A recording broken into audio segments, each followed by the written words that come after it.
A new season begins, a new story will unfold, and it starts off with Ricardo Pereira leaving for 50 million. Leicester City has to turn things around, and not just in this career mode, guys. They are in a terrible situation in real life as well, with Brendan Rodgers, obviously. So this episode is going to be even more important in terms of showcasing the changes that need to come in at this club. Starting off by transfer listing the players that I truly believe need to be moved on in order for us to become a stronger team. Grimaldo is going to go because I need a better, more physical left back in the team to be defensively stronger. As we move down the list, players like Asensio might have become redundant due to the fact that Tete is incredible, and Asensio, as much as I like him, he might just not be that guy, and he's not going to be happy with sitting on the bench. So just in case, I'm going to put him onto the transfer list. And as we move down this list, once again, Pereira is going to go. One day after this, he's going to be gone. Vahi stays, but this one was the hot topic of the new season. It is the Fry that most people in the comments have agreed upon on selling him, and the suggestions were flooding in. So I've spent my time scouting a bunch of players, including Petar Musa, who last season destroyed us, if you guys remember. And we have a bunch of centre-backs on this list that could be candidates to be walking through the door. First of all, Roger Ibanez, who has been capable of playing at AS Roma under Mourinho, learning how to defend properly, and this guy could be the one. He's my target number one. But after that, a bunch of suggestions coming in from the comments. Specifically, thank you so much for everyone who has left a comment. Hincapie was on the list, Sutalo was on there, Kalulu has been suggested, Lacroix, Solé, and Simakan has been put into that list as well. Simakan actually the number 2 on my list. I would say Hincapie is number 3, because obviously whoever walks through the door here has to be someone that can accompany Hansko in doing incredibly well in that defense and being able to react quickly to the movements of the attackers. And here he is, the number 1 on my list. We were capable of bringing him in for 40 million. Ibanez is now the man to play alongside Hansko. Once again, thanks to the community for suggesting this one. 84 rated, goes straight next to Hansko, and I do believe he's right-footed, if I am not mistaken. Let me take a look in here. De Vrij will be sold. I appreciate him, but he's 32 and he's only going to go down in his stats. Where is Ibanez? There he is. 84 rated, right-footed. Hansko left-footed. This is going to be great. And here is the comparison between the two. Ibanez comes in with more pace, which is something that I really wanted to put a little bit more emphasis on. A player that can actually catch up to our opponents after a great through ball has been played, which has been one of the biggest issues we had to deal with so far. So I'm really happy about the fact that he has come in. Now, obviously, Hansko is much better in all the rest that we see right here, including shooting, which is actually kind of mad. But you can clearly tell that defensively and in terms of dribbling, he's going to be great. And if we compare him to the likes of, for example, De Vrij here, you can see he has more pace, of course. Now, De Vrij has more dribbling, but I kind of disagree there. I personally feel like it's going to feel like night and day, surely. Let me see agility. Yeah, there you go. Look, 74 agility, 64 balance compared to 61 agility and 59 balance, which really makes a big difference in my opinion. And obviously, we're going to grow him into an even better player. Now, though, as we go into the new season, we are going to be playing the 4-1-2-1-2, which I kind of want to play this season throughout the entirety of the year. Stopping changing formations. It has hurt us at times, but looking at my strengths, I can say that playing good passing play is the one that I've been quite successful with, and this one allows me to do exactly that. So first up, though, let's bring in some more physical fullbacks. Grimaldo is on the transfer list. Pereira is going to go now. So let's start off with a new, more physical right back. A 6'2" tall right back with loads of strength. A man that is sitting on the bench at PSG, Nordi Mukiele, wants another chance at it. He was one of the most exciting players at Leipzig at one point, moved over to PSG, and now he's just sat on the bench there as well. Pereira is leaving in one day, but this Mukiele kid is going to be making a big difference. 85 defending, 81 physicality. If we compare that to Pereira's stats right here, you can straight away tell that the physicality is a big difference. And he actually has more pace, which kind of surprises me right here. But high defensive work rate. I want my defense to be extremely strong this year. I want every single player to be perfectly suited to the style that we want to play, because our defense is going to have to do a lot by themselves alongside NDD, while players like Ugarte, De Paul, Tete, and all these guys are just going to be combining and trying to score. So it needs to be as strong as possible, and I think Mukiele is perfect for it. I have just agreed on a deal for 75 million. Asensio is leaving. I know, guys, at times deals like these make absolutely no sense in your head. You're thinking, hey man, he was playing great, why are you letting him go? Well, here's the thing.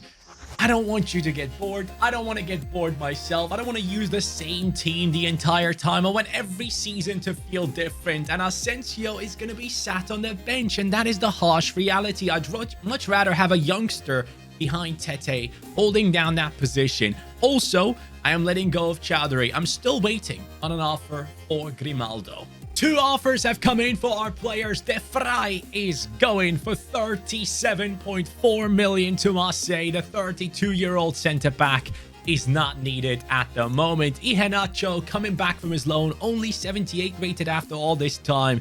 He is gone, and here's the catch, guys.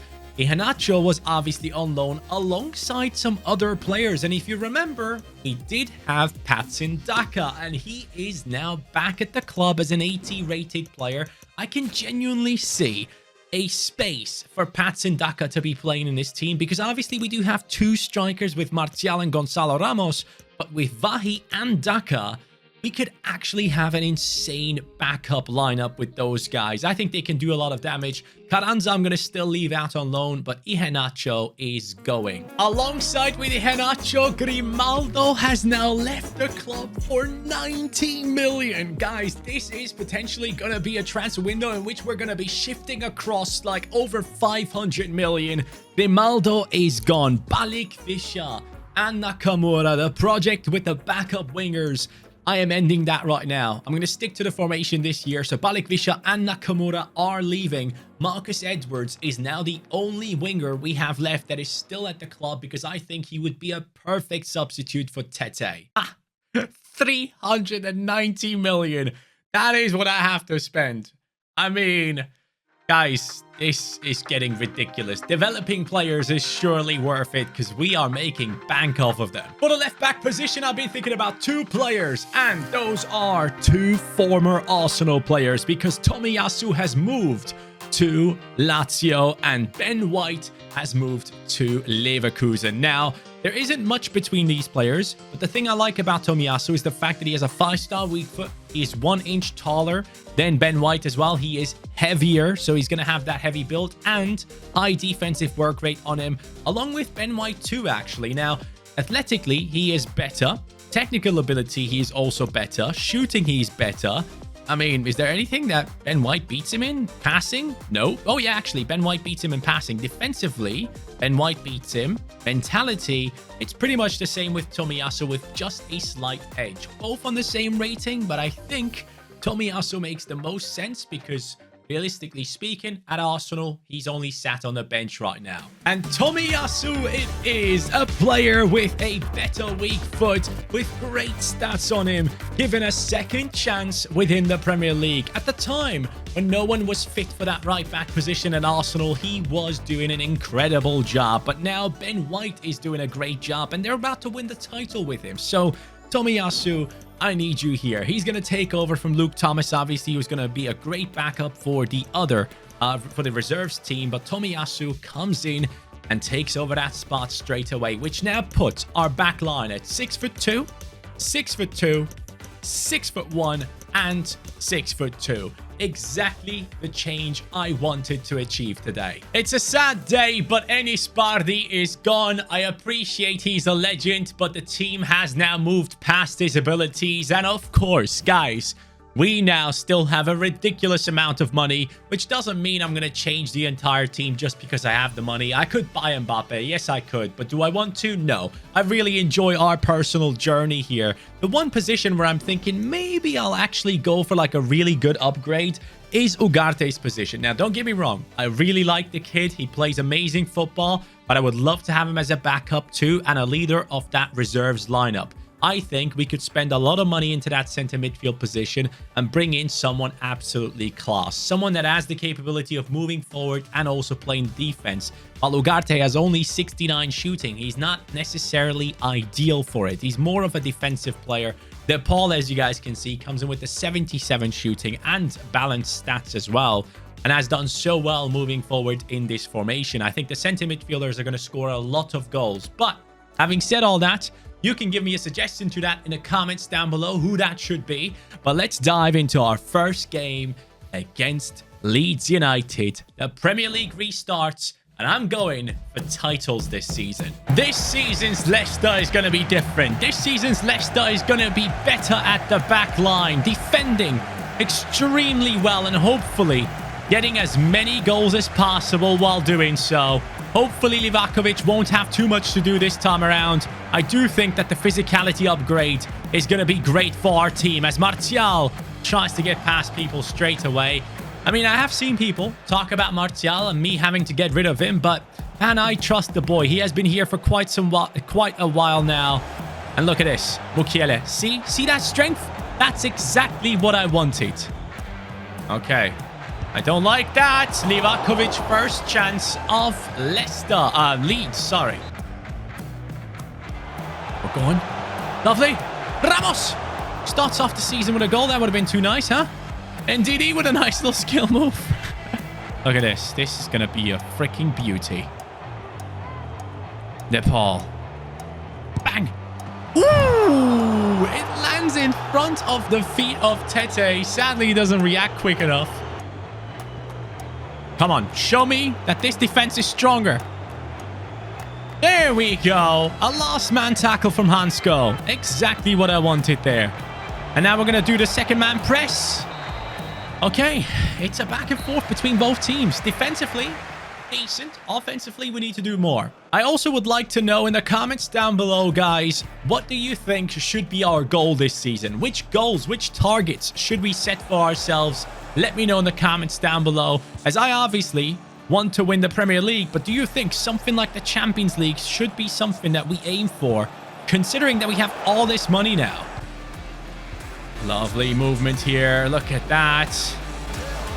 It's getting even better with Mukiele looking for Gonzalo Ramos in the center by himself. Gonzalo Ramos off of Mukiele. He gets his first assist of the season. Not necessarily known for being someone that does incredible crossing, but Ramos was completely empty in the center. And this is the physicality he brings in. He can win those battles in the air. And so he does right that moment. Look at it. Great cross. 1v1 against the defender. Good enough header for the goalkeeper to not be able to reach it. This is a great start into the Prem. NDD, great stuff here. NDD will play a massive role this season. I'll tell you that much for free. Go on, Gonzalo Ramos. He does have people coming in support. Tete, Martial.